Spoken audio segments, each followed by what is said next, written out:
শুরু করছি প্রতিলিপির গল্প মনের মাঝে তুমি পর্ব 1। হরিহরকে খুঁজতে গিয়ে বেনি কোথায় যে চলে গেল তা বুঝতে না পেরে আমি মেকআপ রুম থেকে বেরিয়ে গেলাম। আমার সাজসজ্জা পুরো সমাপ্ত করে কি কাজ আছে বলে ফোন হাতে নিয়ে সেই যে গেল তো গেলই। আমি ভাবলাম হয়তো শুটিং এর দেরি আছে, তাই বেনি কারোর সাথে কিছু প্রয়োজনীয় কথা সেরে নিচ্ছে। এদিকে ঘড়িতে তখন রাত্রি বেজে প্রায় 9টা। আমার বাড়ি ফেরার তেমন তাড়া নেই, কেননা আমি শুটিং ফ্লোরের ঠিক পাশেই একটি বাড়ি ভাড়া করে থাকি। এসব চিন্তা ভাবনা করতে করতে রুম থেকে বেরিয়ে খানিক এগিয়ে গিয়ে দেখি বেনি কেমন যেন ঘেমে যাচ্ছে। হঠাৎই ওকে ভীষণ চিন্তিত লাগলো, মনে হলো খুব একটা চাপা টেনশন কাজ করছে ওর মধ্যে। আমি ওর কাছে গিয়ে ওকে জিজ্ঞেস করা মাত্রই ও আমার বাম হাতটা চেপে ধরে রুমের মধ্যে আমায় ফিরিয়ে নিয়ে এলো। তারপর অভিনয়ের কিছু পাঠ বুঝিয়ে দিল ভালোভাবে। এই না বলেই আমাকে নিয়ে সোজা বাইরে বেরিয়ে গেল এবং বাইরে একটি সাদা রঙের গাড়ি অপেক্ষা করছিল, যেটাতে আমাকে নিয়ে বেনি উঠল।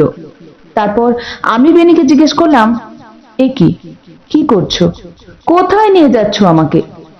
গাড়িতে কেন যাচ্ছি আমরা? আমার তো এখন শুটিং ছিল। এখন তো আমার শুটিং টাইম, তুমি আমাকে কোথায় নিয়ে যাচ্ছ? গাড়ি থামাও, উত্তর দাও বেনি। তারপর বেনি আমার মাথায় হাত বুলিয়ে বলল, শান্ত হও, তোমার কোনো ক্ষতি হবে না, তোমাকে কোথাও নিয়ে যাওয়া হচ্ছে না, কিন্তু এখন যেটা বলছি সেটা মন দিয়ে শোনো। তারপর মেকআপ রুমে যে অভিনয়ের পাঠ ও আমাকে বুঝিয়ে দিয়েছিল পুনরায় সেগুলো আবার রিপিট করতে থাকে, আর আমাকে বারবার বলতে থাকে যা বলেছি ঠিক সেই রকমই করবে, বেশি কিছু প্রশ্ন করো না প্লিজ, শুধু এটুকুই বলল। গাড়ি হাই রোড ধরে চলতে থাকলো।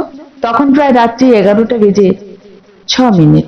অবস্থা দেখে মনে হলো গাড়িটি কোনো এক বিয়ে বাড়িতে গিয়ে থামলো। আমি নামতে চাইলেই বেনি আমাকে জোর করে বসিয়ে রাখলো। তখন আমার একটু সন্দেহ লাগলো, আর মনে হচ্ছিল যে ও নিশ্চয়ই কিছু একটা গোপন করছে আমার কাছে। তবে মেয়েটা বিশ্বস্ত, তাই আমি এইটুকু মনে করতে পারি যে মেয়েটি আমার কোনো ক্ষতি করবে না। সেই বিশ্বাস নিয়ে তার উপর নির্ভর করে আমি গাড়িতে চুপ করে বসে রইলাম। গাড়ি থেকে নামতে নামতেই কিছুজন পিঁড়ি নিয়ে হাজির। অভিনয়ের পাঠ অনুযায়ী এটাই আমার অভিনয়ের প্রথম ধাপ ছিল, তাই আমি খুব একটা অবাক হচ্ছিলাম না।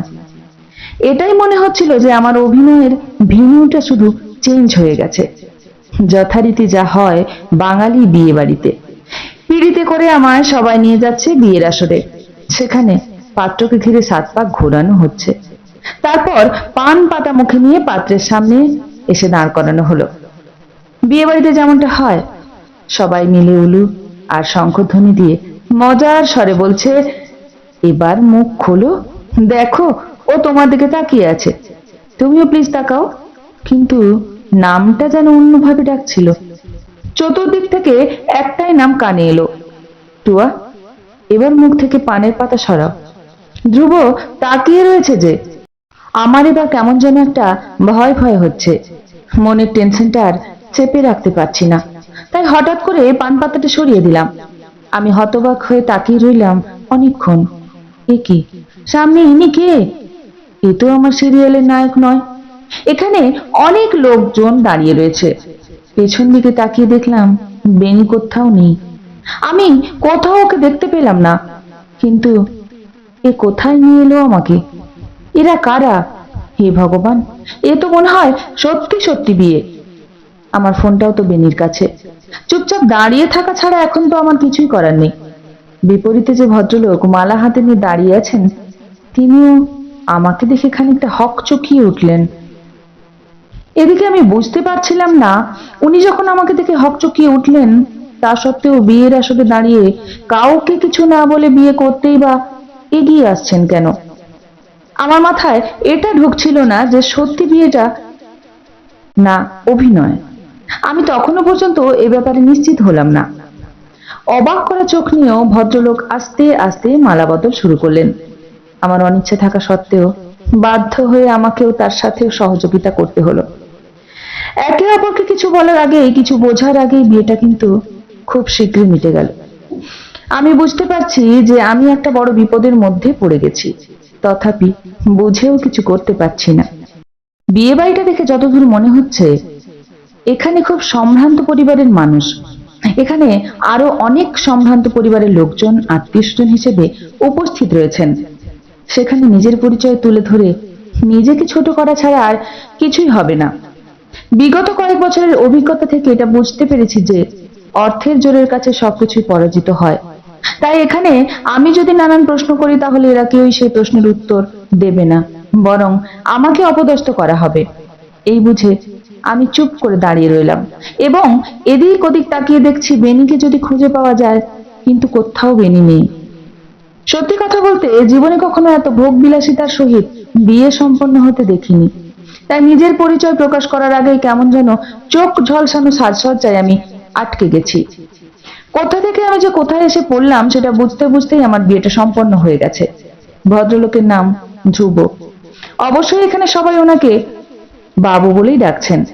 লাইন দিয়ে বেশ দাসদাসী, সেবক সেবিকা এবং আরো কত আত্মীয় স্বজন রয়েছেন। আলো ঝলমল করছে, কোনো কিছুর অভাব নেই, ঠিক যেন রাজপুত্রের বিয়ে হচ্ছে। ক্ষণিকের জন্য নিজেকে সেই কল্পনার রাজরানীর সঙ্গে তুলনা করতে ইচ্ছে হলো। বিয়ে সম্পন্ন হলো। এদিকে ধ্রুব বলে ভদ্রলোকটি চোখের ইশারায় আমায় একটু ডেকে নিলেন আড়ালে, যেখানে লোকজনের সংখ্যা ভীষণ কম। আমিও তেমনি একটি সুযোগের অপেক্ষায় আছি। ওনাকে যেতে দেখে পেছনে পেছনে আমিও সেই এক ধারে গিয়ে দাঁড়িয়ে রইলাম। কিছুক্ষণ ধরে একে অপরের মুখের দিকে তাকিয়ে গম্ভীরভাবে দাঁড়িয়ে রয়েছি। ধ্রুববাবু বললেন, আপনি কে, কোথা থেকে এসেছেন, কি করেন, এসব কিছু জানার আমার প্রয়োজন নেই।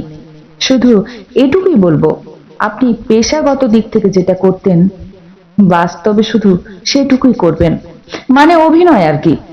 তার থেকে বেশি কিছু করার চেষ্টাও করবেন না।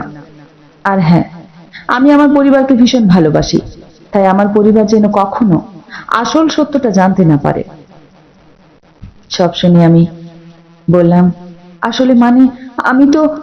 পেছন থেকে হঠাৎ এক বয়স্ক ভদ্রলোকের ডাক শুনতে পেলাম, যিনি ধ্রুববাবুকে ধ্রুব বলে ডাকছিলেন। তা শুনে ধ্রুববাবু সেই জায়গা থেকে সরে গেলেন। আমাকেও কয়েকজন এসে নিয়ে গেলেন অন্য একটি রুমে। রাত ফুরিয়ে ভোর হয়ে এলো, এবার সকাল হবে। জানি না আমার জীবনে কতটা অন্ধকার নেমে এলো। ধ্রুববাবুর কথা শুনে মনে হলো শুধু পেশাগত দিক থেকে নয়, বাস্তব জীবনেও আমাকে অভিনেত্রী হয়ে উঠতে হবে। সকাল হতে আর মাত্র কয়েক ঘন্টা বাকি। শেষ করছি মনের মাঝে তুমি ধারাবাহিকের প্রথম পর্ব। অপেক্ষায় থাকুন দ্বিতীয় পর্ব শোনার।